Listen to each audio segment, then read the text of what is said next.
Hello friends, welcome to our YouTube channel. तो friends, इस video में हम देखेंगे ट्रांसफॉर्मर्स क्या होते हैं। तो they have transformed generative AI introducing a highly effective architecture for task like language translation. तो जहाँ पे भी लैंग्वेज ट्रांसलेशन हमें क्रिएट करना है, मतलब कि एक गिवन लैंग्वेज में कोई डेटा दिया हुआ है और उसको हमें दूसरे लैंग्वेज में करना है, तो उसके लिए हम ट्रांसफॉर्मर्स का यूज़ करते हैं। तो मेन कॉन्सेप्ट जो भी है हमारा, वो इन्वॉल्व करेगा फॉलोइंग।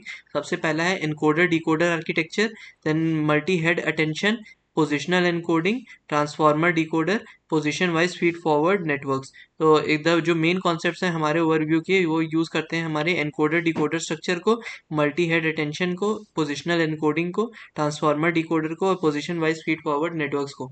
अब इसके बाद हम देखते हैं जनरेटिव एआई मॉडल्स कौन कौन से हमारे पास हैं। तो सबसे पहला है CTRL, that is conditional transformer language model, generative pre trained transform 3, that is GPT-3 and text to text transfer transformer. अब हम देखते हैं इमेज जनरेटिव एआई को। तो इमेज जनरेटिव एआई कौन कौन से हैं हमारे, सबसे पहले है स्टाइल गैन, फिर उसके बाद है पिक्स टू पिक्स, उसके बाद है डीप ड्रीम। अब कोड जनरेटिव एआई कौन कौन से हैं हमारे पास, सबसे पहला है गिटहब कोपायलट, देन है कोलानाला एंड थर्ड है बायो। अब जो एप्लीकेशंस ऑफ जनरेटिव एआई हम देखेंगे, उसमें हम देखेंगे हेल्थ केयर डोमेन में, मार्केटिंग डोमेन में और एंटरटेनमेंट डोमेन में। तो इन तीनों ही डोमेन्स में हमारे जनरेटिव एआई यूज़ हो सकते हैं। हेल्थ केयर डोमेन में इन पर्टिकुलर हमारा यूज़ होता है when we want to find out whether the given tissue is cancerous और नॉट। उसके बाद मार्केटिंग और एंटरटेनमेंट में हमारा यूज़ होता है in order to find out the, Twitter जैसे यूज़ करता है in order to find out the sentiment analysis for the given set of data. उसके बाद 7 बेस्ट जनरेटिव एआई टूल्स जो है हमारे पास, वो है Chat GPT, then Google Bard, then Git Copilot, then Auto GPT, then Tab 9, then Code WP and Amazon Code Whisperer. Recurrent neural networks के बारे में।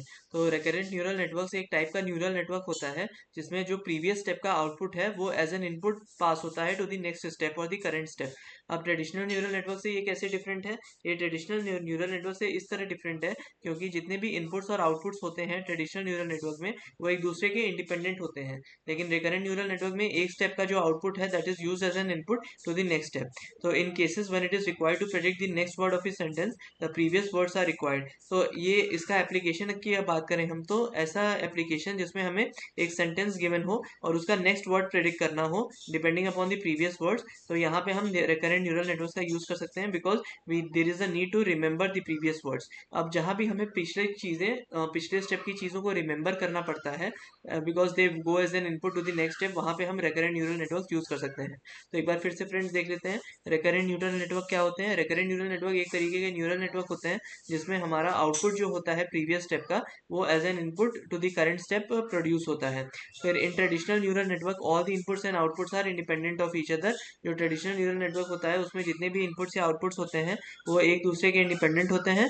इन cases when it is required to predict the next word of the sentence, the previous words are required. अगर ऐसे cases में जहाँ पे हमें next word of the sentence predict करना है, the previous words are required, previous words जहाँ पे रिक्वायर होते हैं वहाँ पे हमें रिमेंबर करना पड़ता है प्रीवियस वर्ड्स को, और इसीलिए हमारा रिकरेंट न्यूरल नेटवर्क वहाँ पे यूज होता है। तो होपफुली फ्रेंड्स आपको ये वीडियो समझ में आई होगी। इसमें हमने देखा कि रिकरेंट न्यूरल नेटवर्क क्या होता है। अगले क्लास में हम देखेंगे कि types of recurrent neural network क्या होते हैं। तो रिकरेंट न्यूरल नेटवर्क में बेसिकली हमने ये देखा कि हमारे पास जो पहले स्टेप का आउटपुट है वो एज एन इनपुट प्रोड्यूस होता है टू द नेक्स्ट स्टेप, और ये ट्रेडिशनल न्यूरल नेटवर्क से कैसे भिन्न है, ये इस तरीके से अलग है क्योंकि ट्रेडिशनल न्यूरल नेटवर्क में जितने भी इनपुट्स आउटपुट्स होते हैं वो एक दूसरे के इंडिपेंडेंट होते हैं। और जब भी हमें ऐसा एप्लीकेशन आए जिसमें हमें next word of the sentence predict करना हो यूजिंग द प्रीवियस वर्ड्स, तो हमें रिमेंबर करना पड़ेगा प्रीवियस वर्ड्स को, और यहाँ पे हमारा रिकरेंट न्यूरल नेटवर्क हमारी हेल्प करेगा। तो होपफुली फ्रेंड्स आपको ये वीडियो समझ में आई होगी। इन केस अगर आपको वीडियो अच्छी लगी तो please like to this video and please subscribe to my channel, and ऐसे ही हमारा मोटिवेशन बनाए रखिए ताकि हम और अच्छे कंटेंट के साथ उपस्थित हो पाए। अंटिल नेक्स्ट टाइम, थैंक्स और बाय।